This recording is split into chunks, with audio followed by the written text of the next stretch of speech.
Okay, good morning. Assalamualaikum warahmatullahi wabarakatuh. So today is this is week 13 or 14 already? 13. 13. Okay. So this the topic today is measuring microbial diversity and microbial community fingerprinting. So I believe that you have come across about microbial community before. And possibly some microbial community fingerprinting methods that have been doing by researchers. So today I'm going to talk more about that. Before that, okay. So the learning outcomes for today is to define microbial diversity and to describe methods for community fingerprinting or microbial community fingerprinting. So before we proceed further, you have to know about what is biodiversity and how biodiversity is measured. So here we have this term called alpha, beta, and also gamma diversity. So what is alpha diversity? It is a diversity within a sample or within a habitat. How many species are there in each sample? The results usually is depicted as a single number representing the richness of the sample and also reported in the table or as a curve, or we call it rarefaction curve. So for those who are familiar with metagenomics, they will usually encounter this, the rarefaction curve, where you can measure the species richness from a rarefaction curve. And alpha diversity is also can be measured by different algorithm. So the most common algorithm measuring the alpha diversity indexes are Chow-1 index, ACE, observed OTU, and phylogenetic diversity. Actually, there are several more, but these are the most common one that people always put in their publications.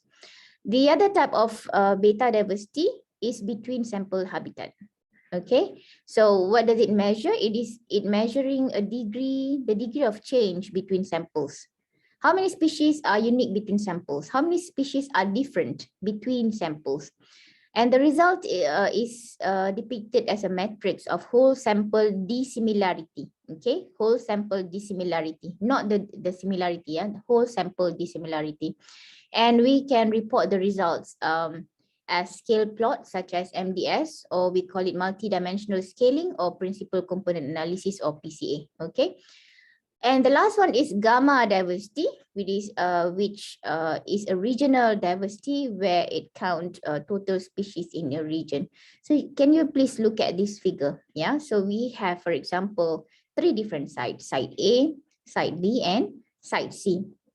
So each different structure or objects here determine each different species, for example. Okay, site A, site B, and site C. So what happened? All right, you have to know the important terms that we commonly use in biodiversity analysis. You must know richness. Richness is a number of species, evenness, distribution of species, and dominance, abundance of specific microbial taxa. All right. So let's look at this. Let's look what is the difference between richness, evenness, and dominance. Okay, for example, you have community 1 consisting of 3 times 1, 2, 3, 4, 5, 15. 15 taxa or 15 individuals. Okay, and B, community 2 also having 15 individuals. Okay, and from here, can you see, so let's say one color represent one species. So possibly the blue here referring to one species or one same species or similar species. The orange is one same species. green one same species, yellow one same species, and red one same species. Okay, so now I want to ask how many species is present in this community one? Can you count? 5. Yeah, it's 5. We have blue, we have orange, we have green, we have yellow, and we have red. So altogether, the species number or richness is n equals to 5. It's actually, this is small n, yeah, n equal to 5. And the abundance of each blue species is how many? 3. Okay, the frequency is 3. For orange, there are 3 individuals for orange, green 3 individual for green species, yellow 3 individuals for yellow species, and so on. So this is for community 1 or figures in A. What about community 2? So can you count how many species present inside the B sample? 5 as well.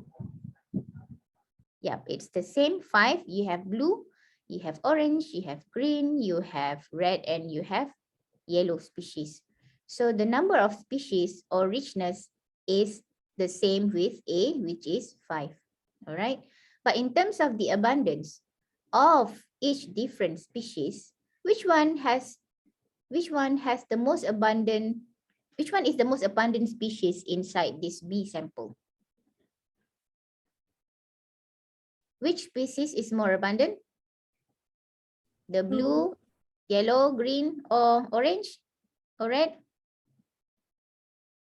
Blue. Yeah, blue species has more abundant. Okay, it is more abundant because the count is 9, right? What about the orange? The orange has 2, yellow has 1, green has 1, and red has 2. All right.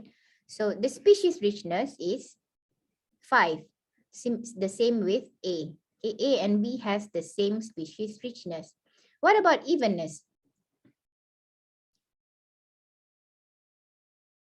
So if you look at the important terms just now, evenness means distribution of species. So which community, it's community 1 or 2 that is more evenly distributed? A or B? A. Yeah, A is more evenly distributed. So the evenness for A is higher than B. Species richness is the same between A and B, right? What about dominance? Which community has higher dominance? A or B?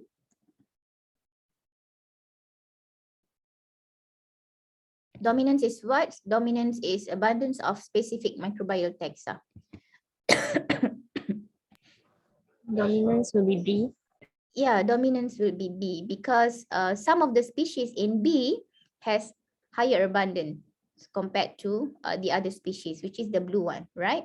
So dominance for between A and B, B has higher dominance compared to A, all right? Both has the same species richness, but A is more diverse and has higher evenness than B due to more even distribution of taxa species. Okay, whereas B is higher in dominance because the blue species is clearly more abundant than the others. All right. Okay, so now forget about A and B. Let's look at the C. The C is actually the rarefaction curve that I mentioned just now. So how can you measure alpha diversity in C using alpha rarefaction curve? So the y-axis is actually the number of species and the x-axis is the number of sequences. Okay, for example, let's say you sequence a sample or microbial community from certain sample. So for example, from soil, you extract the genomic DNA and you send for sequencing, amplicon sequencing. And then the amplicon sequencing, and when you analyze it, you can plot this graph where as the number of species increase, the number of as the number of unique sequence that you found increase, the number of species also increase. Okay, so this is, so let's say number of sequence 10 at 10, what is the number of species? So it's the Y. So maybe 2 or 3 or 5 different species, okay? So looking at this, my question to you, between A and B here, so this is not related to this, yeah? So this is a different figure. Between A and B here, at the number of species here, for example, let's say 100, number of sequence, for example, 100 here. Which one has higher richness, A or B? At this part. Which one has higher richness? What is the meaning of richness? Richness is number of species. Okay. So looking at this rarefaction curve, at this position, let's say 100 sequences, which one has higher richness? A. Yeah, A has higher richness because the number of species is higher. Okay. So for C, at a particular number of sequence, the richness is higher in A, indicating higher species diversity. Okay, so A is more diverse compared to B. All right, here between A and B, B has higher dominance and lower evenness, right? Whereby A has higher evenness but lower dominance. Okay. Whereas for the richness remains the same for A and B. Okay, do you have any questions so far? Class? Any questions? Kalin? Amy? Is it okay? Can I proceed?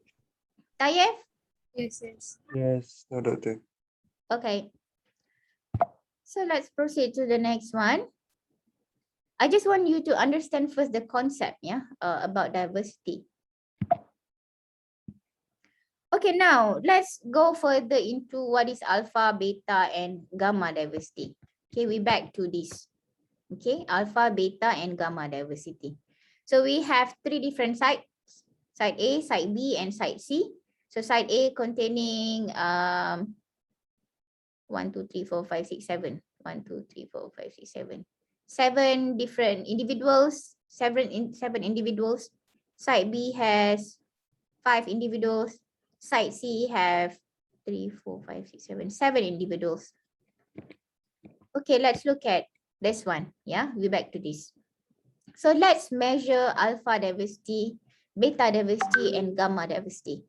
So as I said just now, alpha diversity is measuring diversity within a sample. So if you look at site A, we only look at site A. Okay, alpha diversity means we look at only site A, or only at site B, or only at site C. So that is called alpha diversity within sample. Okay, within site A, or within site B, or within site C. Okay, whereas beta diversity is between samples. So we look at differences between samples. What are the differences between A and B? What are the differences between B and C? What are the differences between A and C? So that is called beta diversity. Whereas gamma diversity is the regional diversity, where you can look at the overall habitat. Okay, this is one habitat here. Let's say in your on your palm, for example, yeah, on your palm, you have different community here. So your palm becomes one habitat. All right, and you have many different side at the palm. So maybe the upper side, the lower side, or the left and right side, for example. All right. So now let's count. Okay, for alpha diversity. For site A. So let's look at site A, the first site. What is the richness of site A? What is richness? Richness means number of species. What is the richness of site A? Can you count?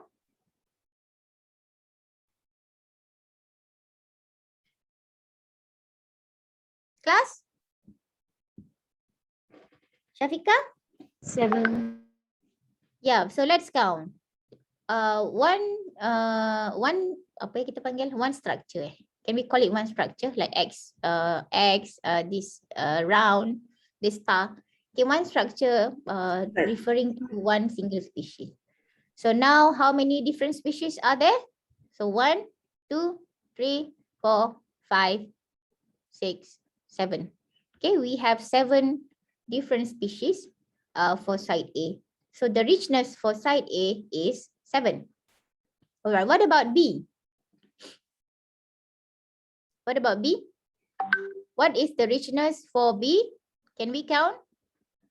Who wants to answer? Let me call your name.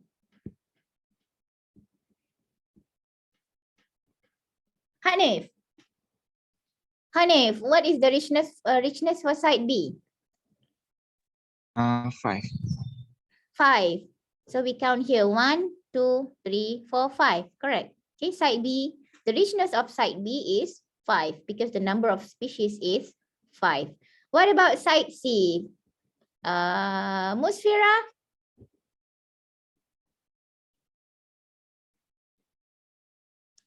Musfira, are you there?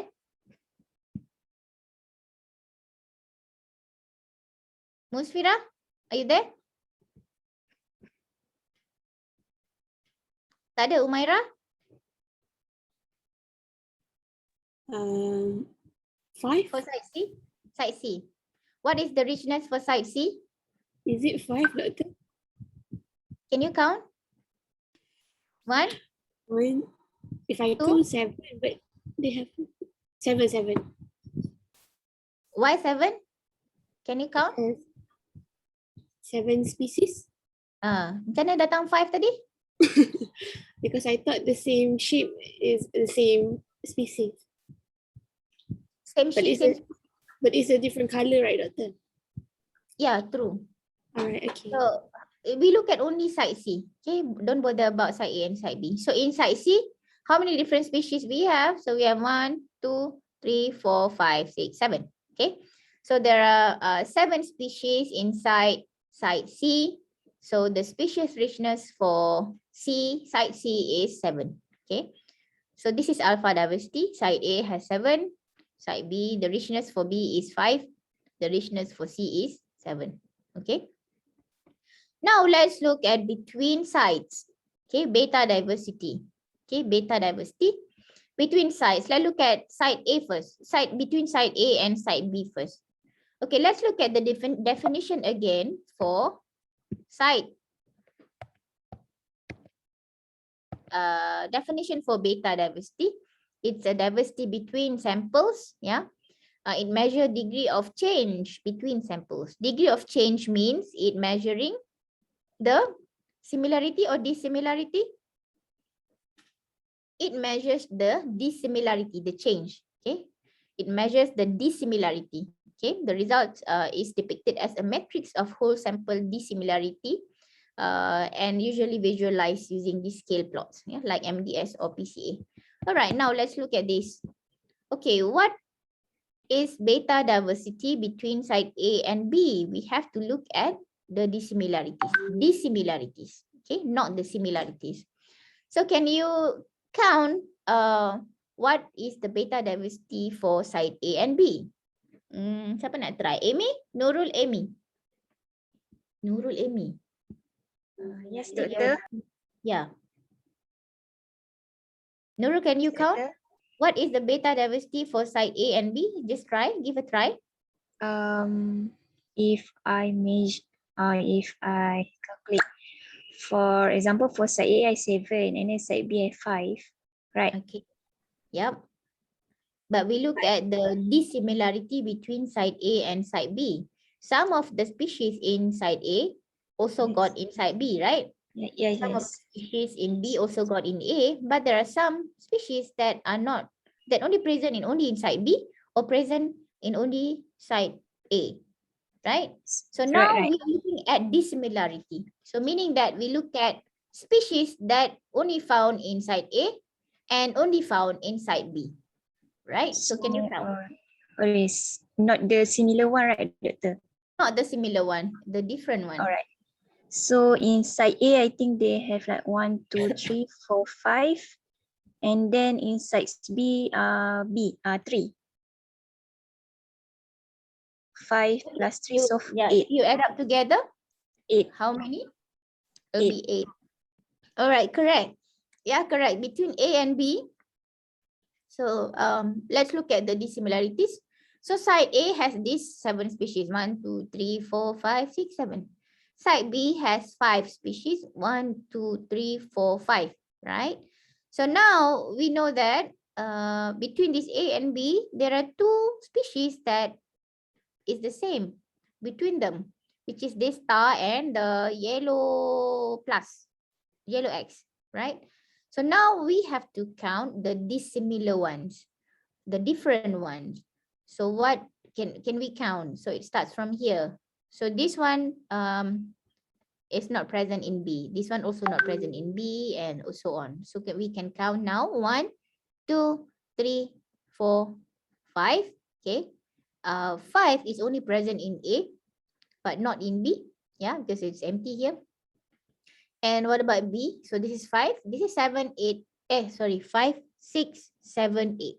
Okay, so the beta diversity between A and B is 8 species. Right? 8 species. So why 8? Because 8 are the dissimilar species between A and B. Okay. What about B and C? B and C. Who wants to try? Mumtaz?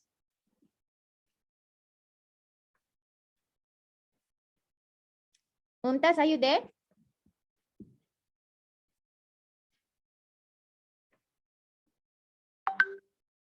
Mumtaz?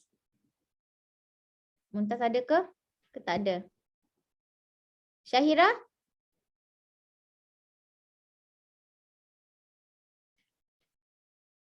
Syahira, are you there? Yes, Doctor. What is data diversity for B and C? 6. Yeah, why 6? Because side B, the shape there, 1, The shape. 3 shape. 3 shape. Yang tak sama tu 3 shape. Yang tak sama 3 shape. Dekat B ke C? In B or in C? Dekat B. B. What about in C?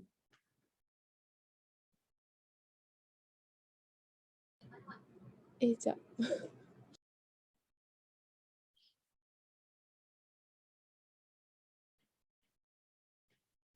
3 juga.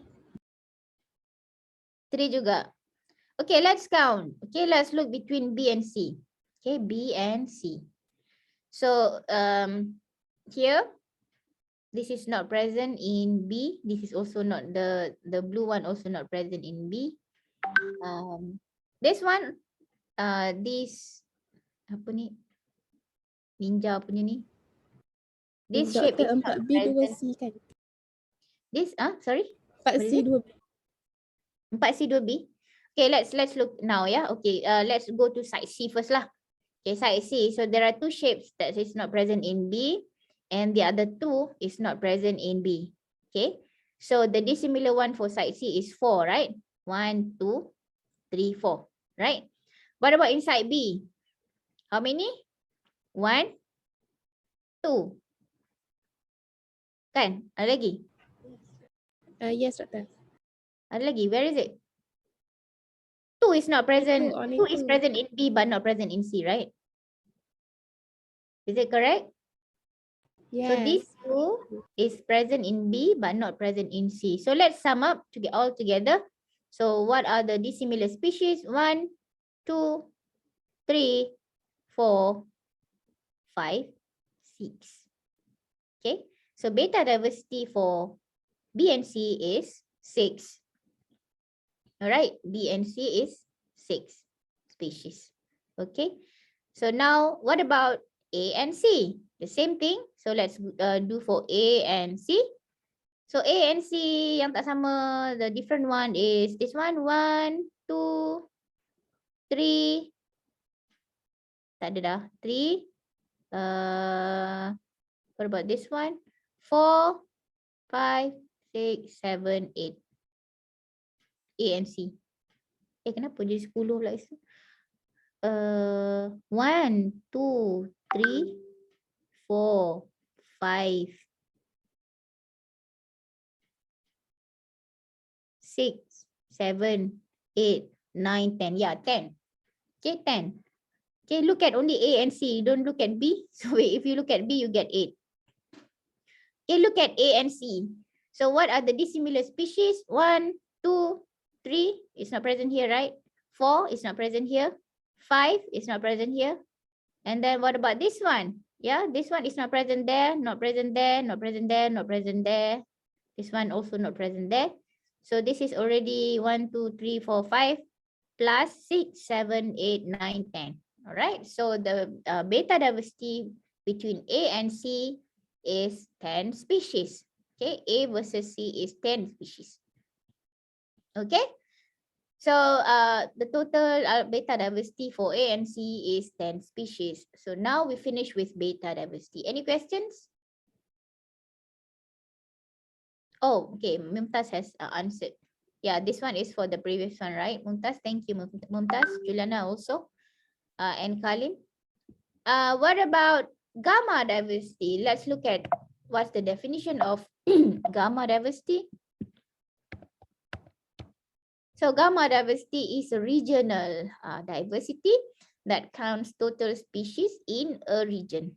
Okay, so this whole region, what is the number of species, the total number of species in this region or in this habitat?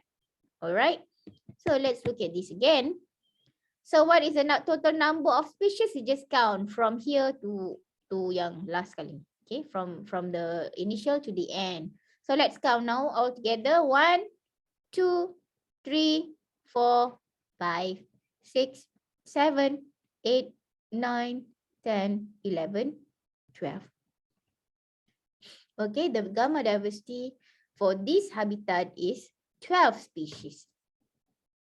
Okay, any questions so far? How many habitat we have? We have site A, 1 habitat, site B, and site C. So this is called regional diversity. In this region, there are 3 habitats in the region. Okay. Okay, maybe the term that I used just now was slightly slightly incorrect. So let's assume this is 1 site or 1 habitat, 1 site, 1 habitat, and 1 site, 1 habitat. So this is in the region. Okay, combining 3 habitats. Okay, in 1 region. All right. So the gamma diversity for this 1 region is 12 species. All right. Any questions so far? Any questions? No? If no questions, I move forward. Class. No question. No question. Thank you. Okay, let me move forward.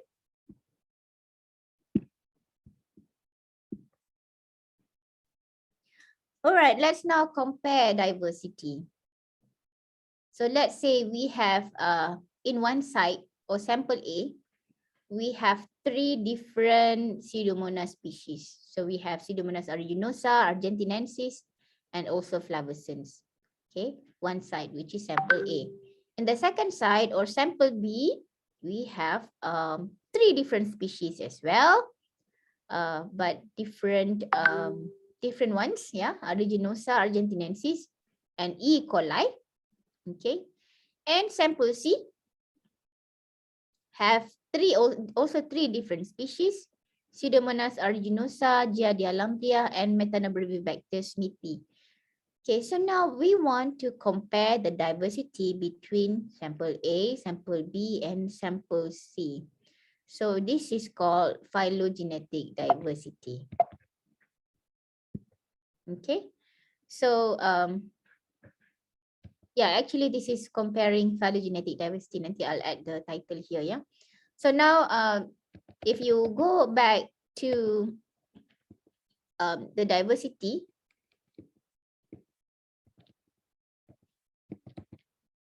okay, we have also another measure for alpha diversity, which is called phylogenetic diversity. Okay, phylogenetic diversity is also considered as alpha diversity. So let's look at this.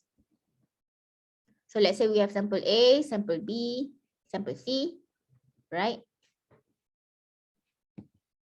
So now let me ask, what is the richness for sample A? What is the richness for sample A? Haja? Siti Haja? Yes, doctor. Yeah, what is the richness for sample A? 3. Yeah, richness for sample A is 3 because it has 3 different species, right? What about sample B? 3. Sample B also 3. Okay, 1, 2, 3 different species. Sample C. Okay.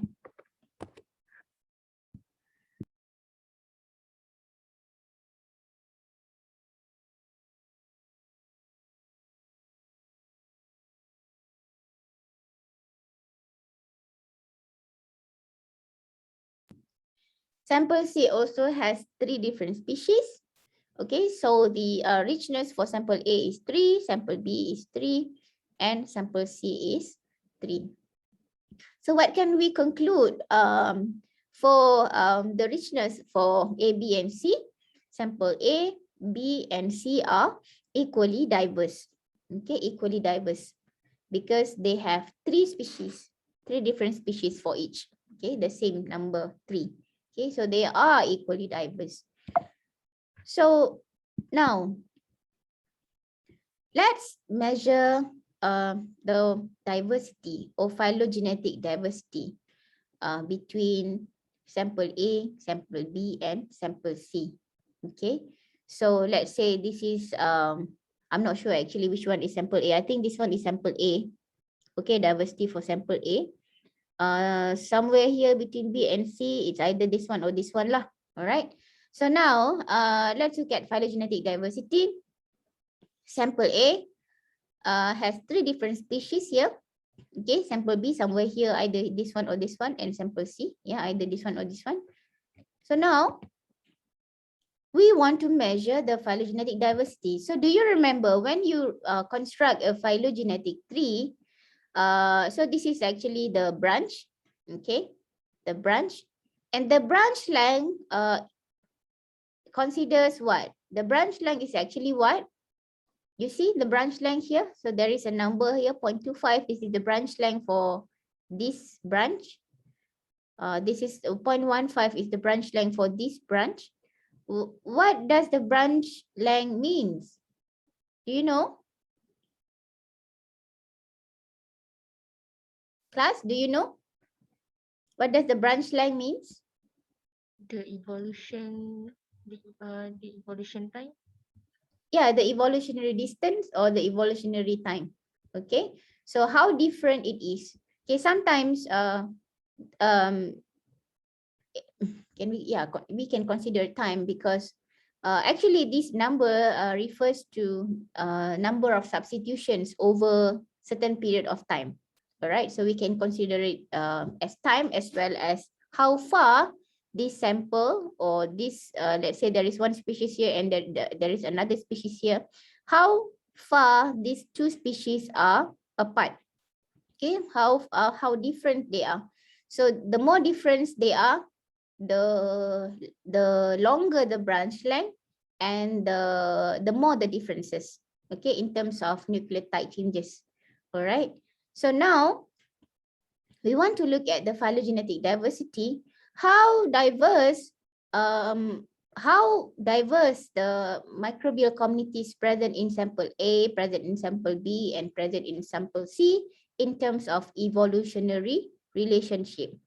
Okay, so if you look at here briefly between sample A, B, and C, which one do you think has closer phylogenetic relationship? When we say closer phylogenetic relationship, what does it mean? It means they are more similar to each other, or maybe they are more siblings, or maybe come from the same ancestor, for example, right?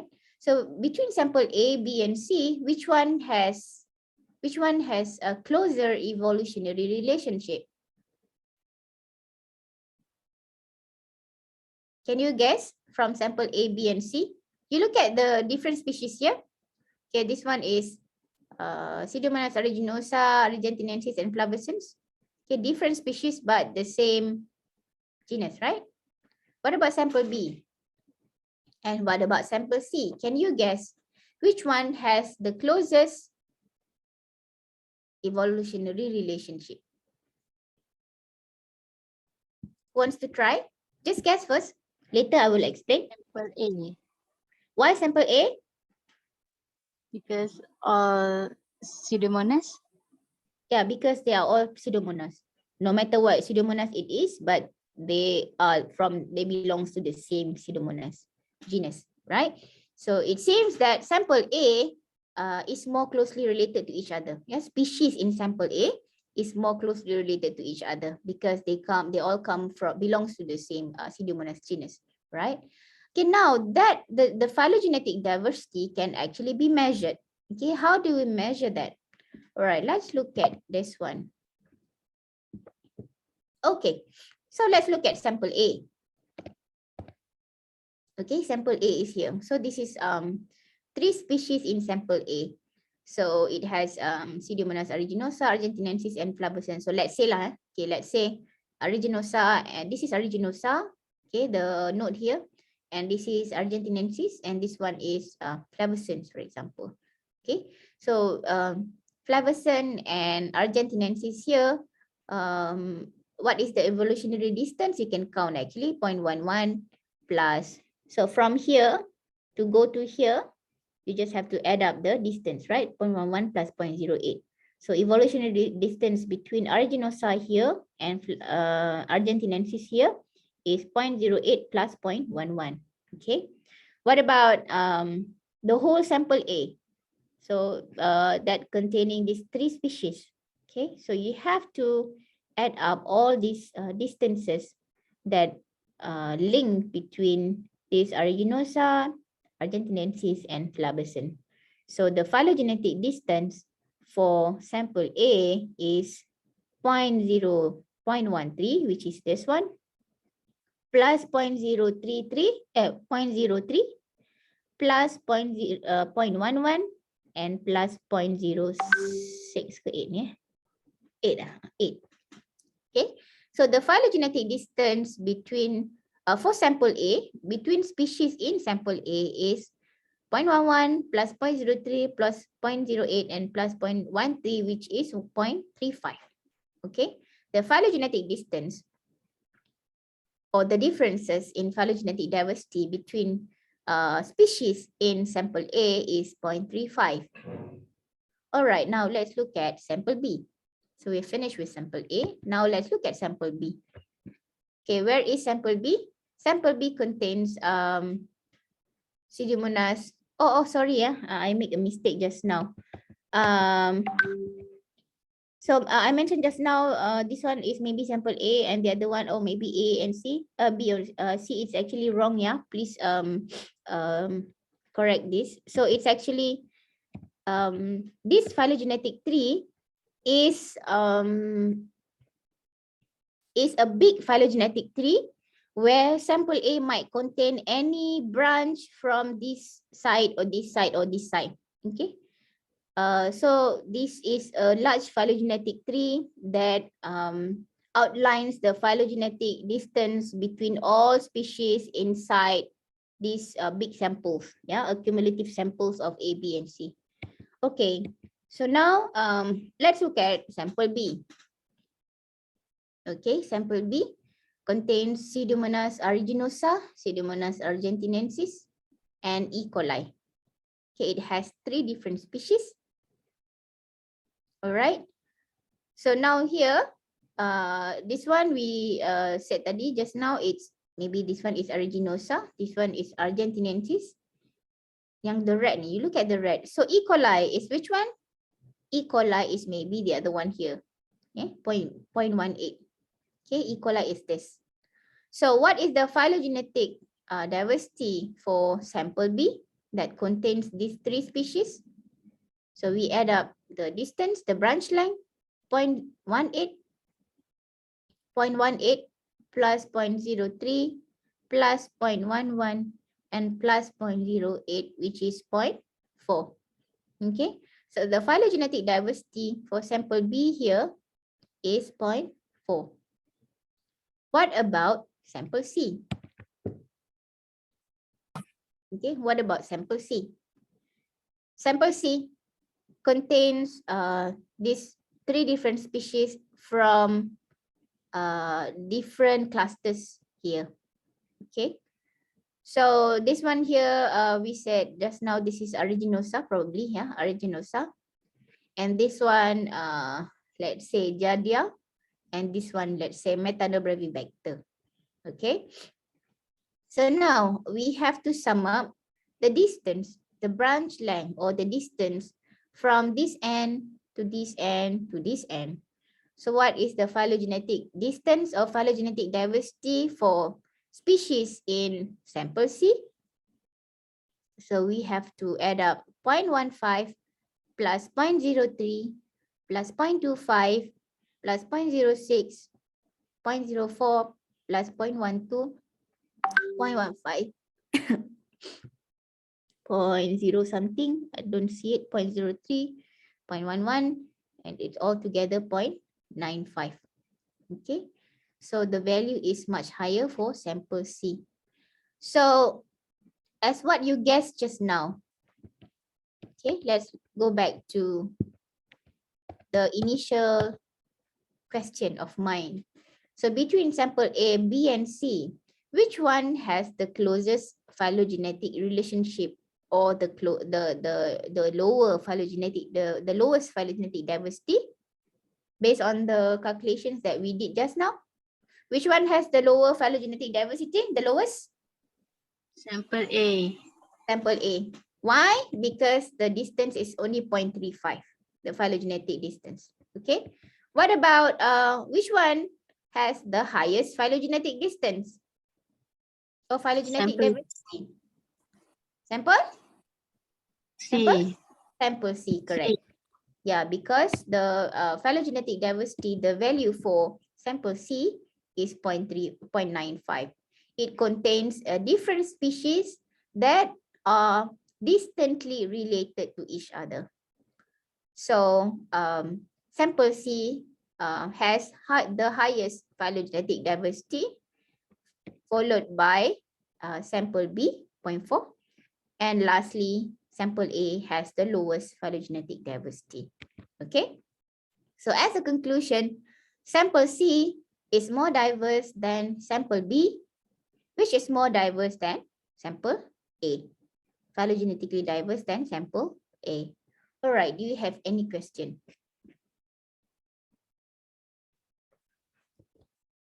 Any question?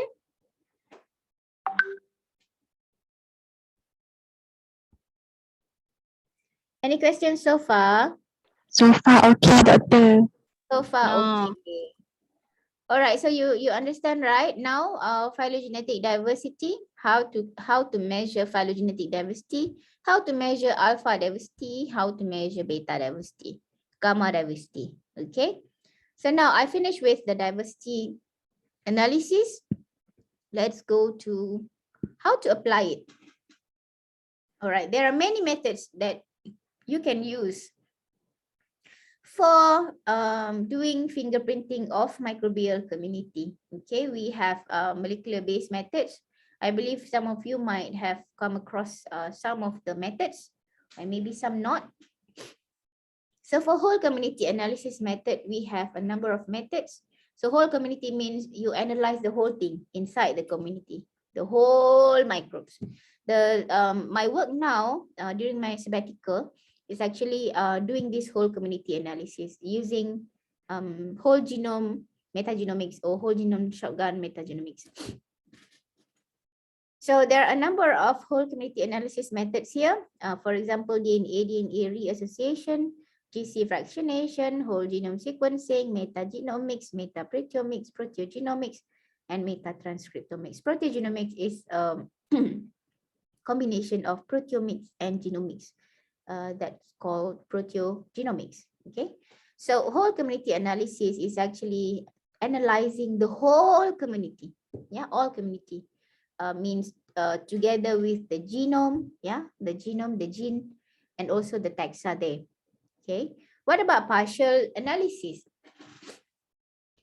Okay, when you say whole community means not only bacteria, but everything inside the sample. Bacteria, fungus, virus, archaea, what else? Yeah, all microbes, yeah, all microbes inside. What about partial community analysis? Partial community analysis is limited to only certain group of microorganism. For example, if you use a primer that target only the 16S, then you are only analyzing the bacteria, right? If you use a primer that only targets the 18S, then possibly you are targeting only the fungus, the fungi. If you use some kind of region that target a viral community, you only target certain group of microorganism, because usually partial community analysis requires certain primers that targeting certain groups of microbes only. Okay, for example, the genetic fingerprinting techniques for analyzing partial communities such as ADRA, SSCP, TRFLP, DGGE, RISA, RAPD.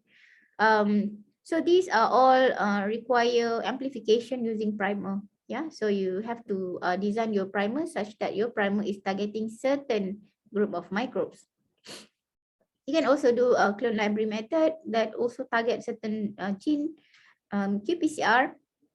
qPCR also use primer targeting certain gene, yeah, certain ribosomal gene.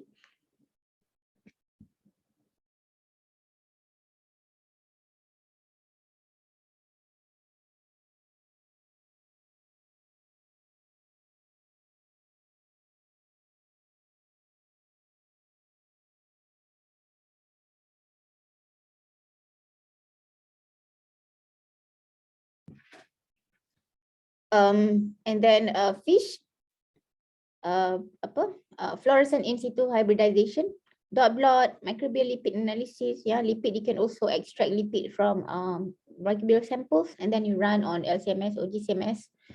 Microarrays, autoradiography, DNA, RNA, stable isotope probing, and some other methods. Okay, so this partial community only targeting certain group of microorganisms. So usually for partial community analysis, you can only know about who is present there, yeah, the taxa. But usually for function, if you want to target function, then for example, in qPCR, you can design a primer that targets certain gene, yeah, functional gene, not the taxa only.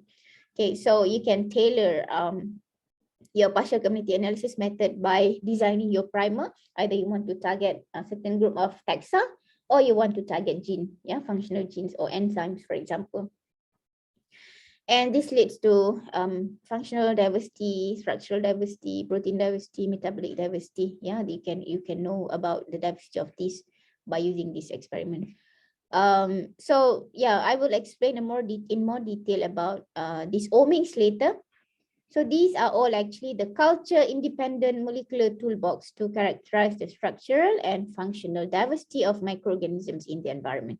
Okay, culture-independent. You don't have to culture. You just have to extract DNA and then maybe do some chopping up the DNA into smaller fragments and then send for sequencing. Or you can extract the genomic DNA and do some PCR targeting certain genes that you want, and then you send for sequencing. That's it. Yeah, you don't have to isolate, or you grow the samples, right? You grow in the media and then you extract DNA and then you do the analysis.